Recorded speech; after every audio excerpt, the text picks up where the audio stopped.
Mano, esse otaku recluso virou escravo da garota mais gata do colegial. Takane Takamine é a deusa em sua escola, com notas perfeitas, talento nos esportes e beleza sem igual. E presidente do conselho estudantil. Kooshi Shitora é nosso sortudo da vez. Um estudante qualquer sem amigos nenhum. Porém, ele acaba descobrindo o segredo por trás do sucesso da deusa do colégio. Basicamente, suas peças íntimas. É isso mesmo. Quando ela tira sua calçola, ela consegue desfazer o passado para refazê-lo. E nosso guri é o único que sabe disso. E é lógico que ele vai ser torturado das formas mais gostosas possíveis. Mano, o que é que eu tô fazendo aqui, cara? Essa gata é a deusa do colégio. A melhor da turma, tanto em esportes quanto em notas. Também é eleita presidente do conselho estudantil. Se fizesse uma classificação geral da escola, essa mulher seria a única que ficaria no topo do topo. Basicamente, uma gostosa. E tem o protagonista, aquele que habita no fundo do poço, notas horríveis e físico de muriçoca. Sem amigos e ninguém sabe da existência dele. É um pobre coitado. Seria até um crime tentar se comparar com a presidente. Eles são como a água e o óleo, como o dia e a noite. Mas eles sempre estudaram junto na mesma escola. Essa mulher sempre foi um prodígio. Então ela nunca chegou a interagir com o fracassado do protagonista. É aquele ditado, é areia demais pro seu caminhãozinho de plástico. Mas ele só não imaginava que isso iria acontecer. Só mais um pouquinho isso daqui vira um rentão. Algumas horas mais cedo, nosso guri estava lanchando dentro do depósito do colégio, porque ele é um lixo. A próxima aula é de matemática. O terror da galera da raiz da hipotenusa. Provavelmente, nosso garoto vai acabar tirando nota vermelha mais uma vez. Daí, alguém entrou no depósito. Lógico que ele se escondeu, porque ele é um covarde. Ele deu uma olhada e percebeu que era presidente e muito gostosa. Mas o que será que ela estava fazendo ali, ele se pergunta. Oxe, do nada a mulher começou a tirar a roupa. O prota ficou se perguntando se ela iria se trocar naquele lugar. Ela não havia percebido sua presença, então ele tem que se conter. Não pode olhar, porque isso é coisa de tarado. Ele estava travando uma batalha histórica. Seu espírito contra a tentação da carne. Mas ele acabou perdendo e deu uma boa olhada naquelas coisas enormes. Mano, a garota foi pro colégio sem usar um sutiã, né? O japonês é tudo tarado mesmo. Agora o prota não consegue esquecer aquela visão enorme. Depois ele voltou pra sala e ficou se perguntando do porquê ela fez aquilo e naquele lugar. Gente, pô, não tem censura não. Ô YouTube, aqui não tem nada demais. Bom, o professor começou a entregar as provas de matemática. O Shirota acabou tirando 52 numa prova que valia 100. É a primeira vez que ele tira uma nota tão alta, imagina aí. Já a nossa deusa, pela primeira vez, não tirou uma nota perfeita. E agora, além daquela nunca tira menos do que 100, chegou ao fim. Ela pergunta se não houve algum erro na avaliação de notas. O professor fala que não e aí começa a loucura. Ela simplesmente abre as pernas, levanta, sai e desce a roupa de baixo. Mostrando tudo pra quem tava vendo. Rapaz, o prota ficou louco ao ver a raba da presidente. E ela percebeu que ele tava encarando demais a sua raba. De repente, deu um efeito borboleta e voltamos ao exato momento das entregas do teste. O prota ficou sem entender nada. Há poucos minutos atrás, ele tava vendo a raba da presidente. A princípio, ele acha isso muito estranho. Mas com certeza, em apenas um sonho, ele tiraria 52 numa prova. Mas de fato, ele tirou 52. Talvez tenha sido déjà vu, ele pensa. Supostamente, a presidente teria tirado 98. Mas não, dessa vez ela tirou a nota perfeita. O Shirota ficou confuso. Não foi um sonho, muito menos um déjà vu. Além daquele momento, não sair da sua cabeça. E aquela outra dela se trocando,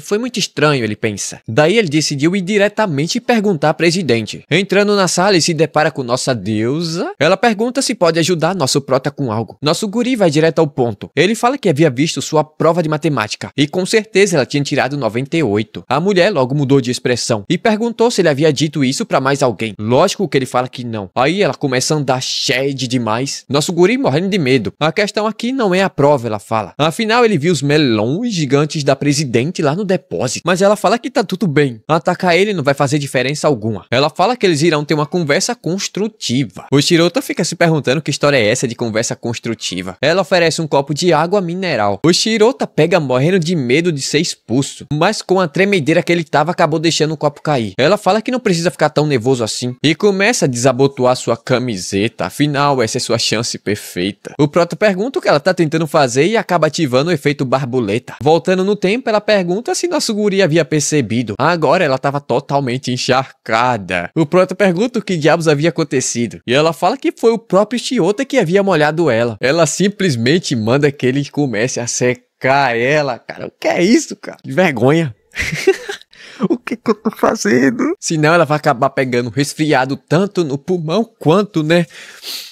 Especialmente nos seus melões. Com o paninho ele começa a secar ela. Além dela estar totalmente molhada, ela pergunta se nosso guri havia percebido alguma coisa a mais. Ele pergunta se acabou fazendo alguma coisa com ela quando derrubou água. Pô, mas ele é muito lento, ela jogou ele no chão. Então ela pegou sua mão e colocou nos seus enormes mundos e começou a palpar. Ele fala que é macio e acabou levando a bicuda no saco. A alma do moleque quase saiu do corpo. A deusa fala que a percepção dele é nula, mas é compreensível. Afinal, ele estava poupando os balões da menina mais linda desse colégio. Basicamente, além dela estar totalmente molhada, o sutiã que ela estava usando sumiu. Isso é por conta da sua habilidade, Eterna Estrada da Virgem. Mas que porra de habilidade? Quando ela tira uma roupa de baixo, consegue desfazer acontecimentos. Ela tirou seu sutiã para fazer com que ela não tivesse desviado do copo com água. Mas a pergunta que fica é: pra onde diabos foi o sutiã que ela estava usando? Bom, basicamente ele não existe. Apenas nosso guri consegue se lembrar dele. Ele fala que faz sentido, afinal não tinha pensado tão profundamente. Mas vamos começar pelo começo. Sempre que ela retira uma peça íntima para ativar sua habilidade, literalmente ela some. E a segunda é basicamente isso. Quem vê seus talentos,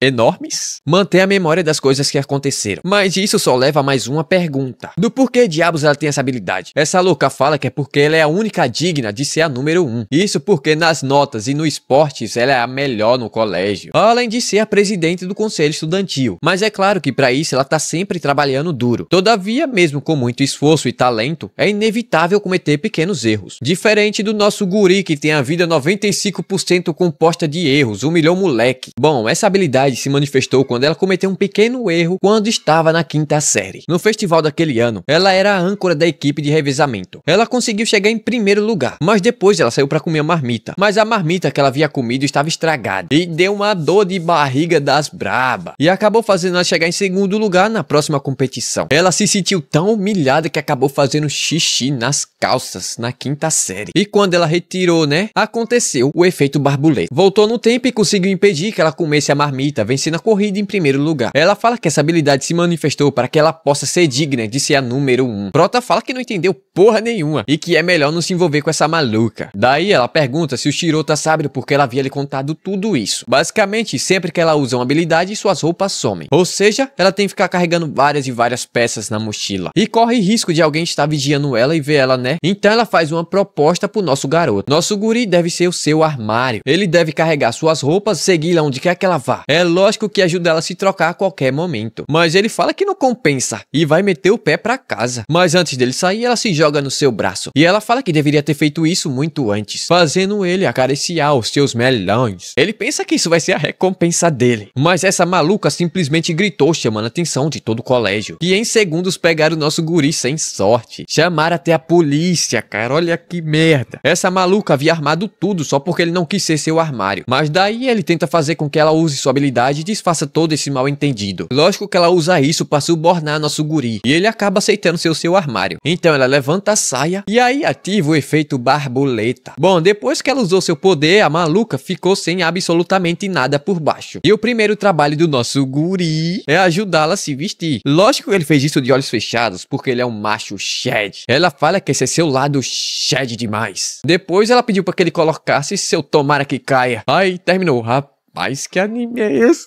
O que eu tô fazendo aqui? Mano, depois que nosso protagonista escolheu virar o armário da garota mais gata do colégio, depois de ser ameaçado e quase preso, agora ele tá tendo pesadelos com ela. Parece que a garota tá atiçando os hormônios masculinos do nosso guri. No sonho, ela estava planejando se divertir bastante com ele. Mas logo a polícia apareceu e acabou com a festa. Ele acabou sendo preso por tentativa de fazer menino no colégio, mas tudo não passou de um plano daquela garota. E o protagonista acabou acordando desesperado. Mas logo recebeu uma mensagem da presidente mandando ele não se atrasar, junto com uma fotinha deveras picante de manhã cedo. Hoje é o seu primeiro dia com o armário da deusa do colégio. Ele se pergunta o que será que vai acontecer, Como sempre, a presidente era o centro das atenções do colégio. Enquanto Shirota não consegue esquecer daquele sonho gostoso, ele não quer acreditar que a presidente, a deusa do colégio cheia de pureza, na verdade não passa de uma golpista sedutora. Ela aparece dando bom dia pro armário Kun. Os gados sem rosto ficaram tudo putaço com Shirota. A presidente chega no ouvido dele e fala que precisam conversar. Ele deve ir até a sala do conselho antes da primeira aula. Logo a cena muda para a sala do conselho. A câmera logo focou nessas lindas pernonas. O Shirota pergunta o que é que ela tá querendo, mas o garoto tá meio tenso. Ela fala que ele pode relaxar porque agora são parceiros. Ele é o armário e ela é sua dona. Indo direto e reto ao assunto, a conversa é sobre essa bolsa da Gucci. Lá dentro tinha todas as suas roupas íntimas. Ela pede desculpas por decepcionar o nosso garoto, mas as roupas tava limpa. Eu sinceramente não entendi isso daqui não. É algum fetiche por roupa suja? Que nojo. Basicamente essas são as roupas que ele irá ter que carregar durante o dia todo, para que ela possa continuar usando o poder maluco que ela possui. Mas o prota pergunta o que ele vai fazer se alguém estiver olhando. Mas ela fala que assim que usar sua habilidade, ele deve colocar sua roupa íntima o mais rápido possível, mesmo que seja no meio da aula. Mas o Shirota fala que não vai rolar não. Ao menos eles deveriam fazer isso no intervalo, quando não tem ninguém observando. A Takami fala que se esse for o caso, ela só vai conseguir usar sua habilidade uma vez por aula. Por isso é essencial que ela sempre esteja usando alguma roupa por baixo. Bom, mas se caso o Shirota não esteja disposto a ajudá-la, ela pode simplesmente desfazer o fato de ter salvado sua vida ontem à tarde. Diante disso, ele fala que entendeu e vai fazer o seu melhor. Olha só, e se ele trabalhar bem, vai ganhar um agrado, uma recompensa das grandes. Já tomou uma rasteira e caiu podre no chão. Como recompensa, ele vai poder continuar de onde eles haviam parado, mas agora sem envolver a polícia. Mas esse moleque é frouxo. Ele não gosta dessas coisas não e mandou que ela saia de cima dele. Ela saiu, mas gostaria que ele se esforçasse mais, mesmo sem usar as ameaças. Porque até ela, essa maluca, fica envergonhada quando alguém vê suas peças íntimas. Mas ela disse a si mesmo que se fosse o Shirota não haveria problema. Mas o Shirota não caiu nessa não. Ela só estava tentando ativar seu lado possessivo para facilitar sua manipulação. Mas como não funcionou, ela nem tentou esconder suas intenções. Depois disso, eles voltaram para a sala de aula, onde o professor pediu para que a Takane recitasse um poema em alta voz. Enquanto ela lia, a turma ficou admirada com sua voz mansa e seu jeito fofo. Até o Shirota ficou cativado e não conseguia tirar os olhos dela. Afinal, ela era perfeita e provavelmente não iria precisar usar muito sua habilidade. Logo, um vento forte soprou e ela simplesmente decidiu refazer. Ela mandou que o Shirota ficasse esperto para colocar sua calcinha assim que ela refazer o momento, conforme o combinado. Pô, mas ele fala que aquilo foi perfeito e pergunta da qual parte ela não havia gostado. Mas aí já era tarde, a maluca já estava descendo a mão. Ainda que tenha sido perfeito, não havia sido o melhor possível. O momento foi refeito. O Shirota ainda estava atordoado por conta da habilidade. O professor pediu para que ela lesse o poema. Ela se levantou e tossiu. O professor pergunta se ela estava bem e ela fala que sim, porque ela só estava esperando o vento forte bater. Ela respirou fundo e se concentrou, imaginando como o poeta havia falado sua poesia. Sua leitura foi tão intensa que todos se imaginaram ouvindo o próprio autor. Logo, ela recebeu uma salva de palmas. Ela havia ajustado seu ritmo para bater conforme o vento. Ela olhou para o Shirota com um sorriso de triunfante. De fato, se comparado com a primeira vez, essa segunda evacou uma atmosfera e uma ambientação de forma ainda mais perfeita. Mas o Shirota esqueceu que ela estava sem suas roupas de baixo. Ela arremessou uma bolinha em sua cabeça, mandando que ele seja rápido. Todavia, nessa situação vai ser bastante complicada. Não vai ter jeito, ela vai ter que esperar até o intervalo. Só que ela começou a ameaçar o Shirota fazendo movimentos com suas pernas. O moleque ficou desesperado, se perguntando se essa maluca era realmente doida. Daí ela começou a fazer movimentos bruscos, fazendo sua saia se levantar ainda mais, deixando claro que ela estava fazendo tudo aquilo propositalmente. Nesse caso, ele precisa fazer alguma coisa antes que todos percebam. Mas ninguém nessa sala de aula tem olho no rosto. Bom, a Takane arremessou uma borracha no chão. Não era dele, então ele percebeu que ela estava mandando que ele fingisse pegar sua borracha para colocar a sua roupa íntima. É maluquice, mas ele vai tentar. Afinal, é melhor do que ser preso. Quanto mais atenção ele atrair, mais suspeito o negócio vai ficar. Ele tomou coragem, se agachou e rapidamente ele colocou. Ninguém percebeu e ele achou ter conseguido. Tempo depois, o sinal bateu e a aula havia terminado. Mas antes de sair, o professor vai entregar os trabalhos. Ele vai chamar nome por nome, cada um deve se levantar e ir buscar. Mas foi aí que ele se deu conta que havia ficado muito nervoso e não conseguiu encaixar a calcinha direito. Ela também havia percebido e falou que havia um problemão ali. O Shirota fica se perguntando se na hora que ela for chamada, ela vai andando daquele jeito mesmo. Se ela fizer isso, sua imagem de pureza vai desaparecer. Mas ele prefere acreditar que ela não faria algo tão destrutivo assim consigo mesmo. Mas não é que ela fez mesmo? A calcinha acabou caindo e uma das alunas percebeu. Chorando, a Takami falou que o Shirota havia forçado ela a fazer isso. Bom, mas na verdade ele só estava imaginando a situação. É melhor prevenir do que remediar, né? Pô, mas ele pensa que talvez não precise fazer nada. Afinal, ele já havia feito o que ela havia pedido para que ele faça. Ela consegue dar um jeito sozinha, não é possível, não tá cotó. Porém, ele se lembrou das palavras de mais cedo. Daí o professor chamou a Takane, mas o Shirota meteu o louco e tomou a frente. O professor até pergunta se o nome dele era Takane agora. Mas como ele já tava ali, o professor pediu para que ele entregasse a prova dela. Fofa, ela agradeceu demais e segurou decorou nas pernas do Shirota. Ela fala que ele precisa colocar direito, afinal esse é seu trabalho. E se ele ficar parado ali por muito mais tempo, os alunos irão perceber. Usando a perna, ele começou a empurrar pra dentro. Seu coração começou a bater mais forte quando sentiu as maciez das coxas da presidente. Cara, ele empurrou com tanta força que acabou batendo no bacalhau da presidente, cara. Mas ele nem percebeu o que havia acontecido. A coitada ficou toda envergonhada, velho. Naquela tarde, depois da aula na sala do conselho, a presidente agradeceu pelo seu excelente trabalho. Mas ele fala que aquilo foi sacanagem e pergunta se ela vai fazer isso muitas vezes. Mas ela fala que só tava testando ele pra ver até onde ele estava disposto a ir, mas assume ter ido um pouco longe. O Shirota fala que quase ficou louco e se pergunta o que ela teria feito se não tivesse ido buscar seu trabalho. Ela responde falando que tinha plena confiança nele e não havia pensado no resto. Todavia ela pergunta algo do porquê o Shirota havia se levantado pra salvá-la. Além de ser uma situação complicada, ele já havia feito o que deveria ser feito. Bom, ele também fala que não sabe. Ela pergunta se era porque ele não queria que mais ninguém visse suas peças. Lógico que ele fala que não, mas se tivesse sido, ela ficaria feliz por ele ter agido do jeito que ela esperava? A resposta dela é não. Se ele tivesse pensado nela dessa forma, ela ficaria muito feliz. Cara, essa mulher é perigosíssima. Cuidado aí, Shirota. Ah, e tem naquela hora. O Shirota escutou e perguntou se ela havia dito alguma coisa, mas ela fala que não, mas estava toda vermelha. Mano, eu pensei que aquele primeiro já havia sido maluco o suficiente. Dia seguinte, no colégio, a Takami ficou responsável pela coleta das tarefas. Logo após ter coletado todas elas, ela deve levar até o prédio B da sala de preparo. Como a papelada era demasiado pesada, os alunos sem rosto ofereceram sua força para ajudar a Takami. Diante disso, ela não vê como recusar. Entretanto, e todavia, ela chamou o nosso guri a atenção. Parece que ele ainda não entendeu e ela regressou no tempo. Os caras estavam pedindo para ajudar a nossa deusa com a papelada. Então, nosso guri finalmente entendeu o que ela queria dizer. Ele é seu armário e deve andar com ela todo o tempo e toda parte. Então, ele foi lá e ajudou ela com a papelada. Ela ficou muito nervosa. Só pra educar nosso guri, ela teve que remover uma peça. Ele deveria ser grato por isso. Mas agora ele finalmente entendeu. Como seu armário, ele deve estar sempre próximo dela pra ajudá-la a se trocar. Ele fala que da próxima vez não vai causar mais problemas. Dito isso, eles foram em direção ao prédio B. Agora, dividindo o peso com o nosso guri, afinal ele não aguenta carregar tudo sozinho. A galera apareceu pedindo pra ajudar a nossa deusa a carregar a papelada. Todo mundo nesse colégio ama a presidente, chegando ao ponto de ser idolatrada. Japonês é coisa de doido. Ela agradece pela ajuda, mas não vai ser necessário. Agora, na sala de ciências, eles vão fazer uma revisão. A presidente então pergunta o que ele deve fazer quando ela estiver sozinha em uma atividade. Ele deve tomar iniciativa e segui-la, ele fala. Ela ficou muito feliz porque o cérebro do nosso guri é maior do que o de um pássaro. Ele pensa que quando estão sozinhos, ela bem que poderia manter sua personalidade cotidiana. Bom, ele fala que deve ser muito cansativo ficar falando com tantas pessoas. Ela só responde que é um sinal que ela é uma boa presidente do conselho estudantil, algo que ela deve se orgulhar. O Shirota parece meio enciumado por conta dela saber o nome de todas aquelas pessoas. Só que ela sabe o nome de todos os estudantes do colégio. A cabeça dessa menina é um computador. Isso porque no dia que ela assumiu a presidência do conselho estudantil, ela decorou o nome de cada aluno. Afinal, como presidente do conselho, todos os alunos sabem o seu nome e o seu rosto. Não que seja possível esquecê-la, sendo ela tão linda e tão perfeita. A garota não se acha nem um pouco. Basicamente, ela só decorou o nome da galera pra não sair perdendo. O Shirota estava com um pouco de inveja, porque acha que todo mundo ama ela e respeita a presidente. Mas no off, ela tem feito um esforço fora da realidade. Ele se pergunta o que será que aconteceu para que ela se transformasse nessa pessoa. Cara, ela também memorizou o perfil de cada aluno do colégio. A cabeça dela não é nada normal. É impossível memorizar tanta coisa assim e não esquecer de um único detalhe. Claro que ela memorizou o perfil do nosso guri também. Não pode faltar, né? É o armário dela, o armário Kun. Ela resumiu toda a vida do Shirota que deixou ele pra baixo. O moleque é o clássico garoto recluso da classe. Ele pergunta se ela decorou o perfil de cada aluno com tanto detalhe assim. Rapaz, ela ficou bolada e mandou nosso guri baixar sua bola. Não é como se ele fosse o único que ela havia pesquisado com tanta profundidade. Chamou ele de tarado. E não adianta ele negar. Afinal, ele havia bisbilhotado ela naquele dia que ela estava se trocando. Mas agora que ele está nessa posição, ele pode olhar o quanto ele quiser. Mas ele simplesmente recusa. Bom, ele disse que imaginou que ela ficaria incomodada com ele olhando. Ela diz ter entendido e chuta o calcanhar dele, fazendo ele cair na escadaria. Com uma pose muito gulosa. Ela pergunta o que ele faria se ela dissesse que ele pode olhar com toda a vontade do mundo. Ele pediu para que ela não mexesse tanto assim com ele porque o fogo estava subindo. Todavia, ela provocou ainda mais. Ela quer saber o que ele sente de verdade. Ele quer olhar, ele quer tocar. Mas isso é coisa de moleque. Um macho de verdade só faz isso depois do casamento. E foi o que ele respondeu, fazendo a presidente cair na risada. Ela não estava esperando por uma resposta tão máscula como essa. Agora chega de brincadeirinhas golosas. É hora de voltar para a aula. A resposta dele foi muito boa e ele não deve descartar essa ideia. Mas ele acabou ficando muito eufórico e acabou errando o passo, caindo da escadaria. Dormiu durante toda a tarde e acordou no colinho da 1010 do colégio. A visão aqui de baixo não era nada mal. Ela ficou aliviada por ele ter finalmente acordado. Afinal, ele caiu da escadaria batendo a cabeça com muita força. A parada foi tão feia que ela teve que usar sua habilidade. Basicamente, o moleque morreu. Isso desfez o fato dele ter caído, mas ele se manteve inconsciente. Agora ele precisa descansar um pouco mais. E ela decidiu fazer uma alteração no perfil do nosso guri. Isso porque ele recusou seu pedido. Agora ele é um nerdola sem autoestima. Molengue, falso cavaleiro. Basicamente, uma pessoa séria demais. A propósito, ela não estava usando nada porque ela havia usado seu poder. Então ela pede para que ele não enfie demais o seu nariz. Dito isso, as aulas haviam terminado e nosso guri não conseguiu fechar a corrida longa de 30 metros. Então a presidente decidiu ajudar ele, dando o reforço de hoje. Ela vai dar o seu melhor e pede para que todos eles levem a sério. 3 minutos de corrida e nosso guri já tava morrendo. Ele ficou para trás e tava morrendo de vergonha. Afinal, a presidente tava olhando a moleza dele. Ela se aproxima e fala que a postura dele é de uma tartaruga. Seus ombros estavam muito duros. Ele deve relaxar e endireitar suas costas para não ficar,